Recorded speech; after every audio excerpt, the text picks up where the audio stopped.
Afternoon. সূর্য একেবারে মাথার উপর উঠে গেছে। দৈনন্দিনের মতো আমিও রান্নাঘরে চলে এসেছি। আজকে করব দেশি মুরগি। দেশি মুরগি সব ভালো, একটু না গায়ে পালক ফালকগুলো বেশি লেগে থাকে, ওই জন্য খুব ভালো করে 3-4 বার ধুয়ে নিয়েছি।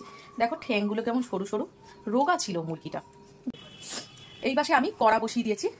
আজকে আমি প্রথমে একটু শুকনো খোলায় কিছু মশলা ভেজে নেবো না, ওই নেড়ে নেবো। শুকনো লঙ্কা দিয়ে দিলাম 4টে, কিছু গরম মশলা দিয়ে দিলাম। আজকে আর জিরে দেবো না, দেবো মৌরি। মশলাটা কিন্তু অন্য, একটু দেখে নিও ভালো করে। মৌরি দিলাম আর কিছু দেবো ধনে। তো এটা আমি শুকনো খোলায় ভালো করে ভেজে একটু গুঁড়ো করে নেবো। গুঁড়ো করবার জন্য একেবারে মিক্সিতেই রেখে দিয়েছি ভাজা মশলাটা। আর এইবারে কড়াইয়ের মধ্যে তেল দিয়ে দেবো। এই তেলের মধ্যে আমি দিয়ে দেবো একটা তেজপাতা আর 2টো শুকনো লঙ্কা।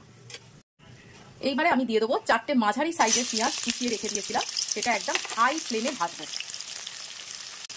পেঁয়াজটা নরম করার জন্য সামান্য একটু নুন দিয়ে দেবো। পেঁয়াজ আমার প্রায় ভালো মতো ভাজা ভাজা হয়ে গেছে। এরপরে আমি এই মুরগিগুলোকে দিয়ে দেবো।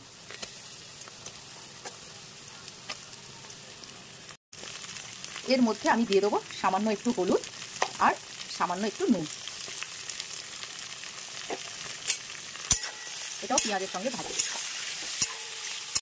মুরগি আমার পেঁয়াজের সঙ্গে মাখামাখি হয়ে গেছে। এইবারে আমি একটু টমেটো দিয়ে দেবো। টমেটো আমি পেস্ট করে দিতেই পারতাম, কিন্তু এই রান্নায়, যে রান্নাটা আমি করছি, এই রান্নায় একটু টমেটো কুচি করে দিলে তার স্বাদটা অন্যরকম হয়। এর মধ্যেই আমি দিয়ে দেবো একটুখানি চিনি, কালারটা আসবে ভাজার সঙ্গে সঙ্গে। এখানে আমি কোনো জিরে গুঁড়ো হ্যান ত্যান দেবো না, জিরের ব্যাপারটাই দেবো না। যা ধনে টনে ওই মশলাটা, ওটা হচ্ছে ওই ভাজা মশলাটা, আর কিচ্ছু দেবো না।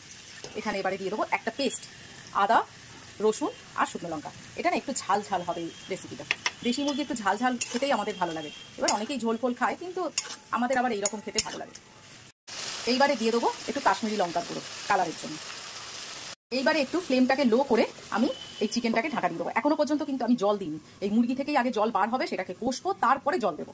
এটা কষার ব্যাপার আছে, যত কষবে তত টেস্টি হবে। মুরগিটাকে আমি রীতিমতো 20 মিনিট ধরে লো ফ্লেমে আস্তে আস্তে করে কষেছি।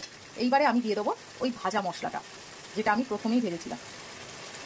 এই 1 চামচ, আমি কিন্তু একদম ছোট চামচ আমার, আর এই 2 চামচ দিয়ে দিলাম। এবার এটা দিয়েও আমি 5 মিনিট কষবো। খুব ভালো করে কষে নিয়েছি। দেখো পুরো একদম তেল ছেড়ে দিয়েছে।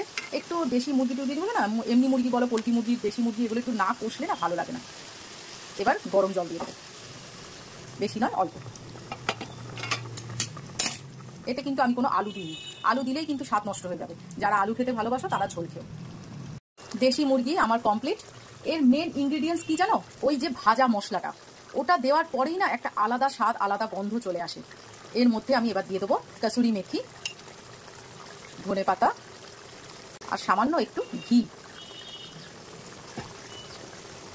যা কালার আর গন্ধটা এসছে না, নুনটা ঠিক হয়েছে কিনা টেস্ট করে দেখতে গিয়ে দেখলাম অপূর্ব খেতে হয়েছে। আর এইবারে কাসুরি মেথি, ধনে পাতা আর ঘি পড়লো, ব্যাস জমে ক্ষীর ক্ষীর। ক্যামেরায় কতটা দেখাতে পাচ্ছি বোঝাতে পারছি না, কিন্তু ব্যাপারটা হয়েছে ব্যাপক ব্যাপক।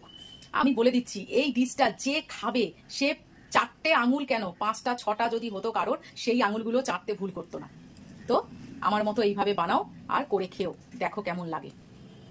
সাজিয়ে নিয়েছি। আজ খুব তাড়াতাড়ি করছি, কারণ আজকে একটু বেরোবো, ওই জন্য খুব তাড়াতাড়ি করে যা পেরেছি তাই করে নিলাম। থালি এইভাবে সাজিয়েছি, ভাত ফাত গুছিয়ে নিয়ে নি, এইরকম ভাবেই আজকে খেয়ে নেবো। তো এখন খাবো। আধা রেডি হয়েছি, আধা এখনো হয়নি।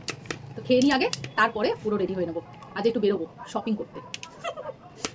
আচ্ছা, এই ভাত নিলাম, মাংসটা মাখালাম। আমার বড় অবশ্য আর ছেলে অবশ্য খেয়েছে, বললো মা কি ভালো হয়েছে। এবার আমি খেয়ে দেখি। সত্যি কি ভালো হয়েছে। এই আমি যেগুলো বলি সেগুলো কিন্তু মিথ্যে বলি না, তোমরাও করে দেখো, তাহলে বুঝতে পারবে আমি সত্যি বলছি কিনা। এই যে মৌরিটা দিয়েছি, লাস্টে ঘি দিয়েছি, এটার জন্য না এত ভালো লাগছে যে কি বলবো। আর এই ঠ্যাং, বলেছিলাম না আঙুল চেটে খাবে, সত্যি আঙুল চাটার মতোই হয়েছে। দারুণ হয়েছে, দারুণ। একবার প্লিজ এরকম বানিয়ে দেখো, আমার মনে হয় খুব ভালো লাগবে। তো আমি খাই, আর তোমরা আমার দেখা দেখি এই রেসিপিটা করো। টাটা।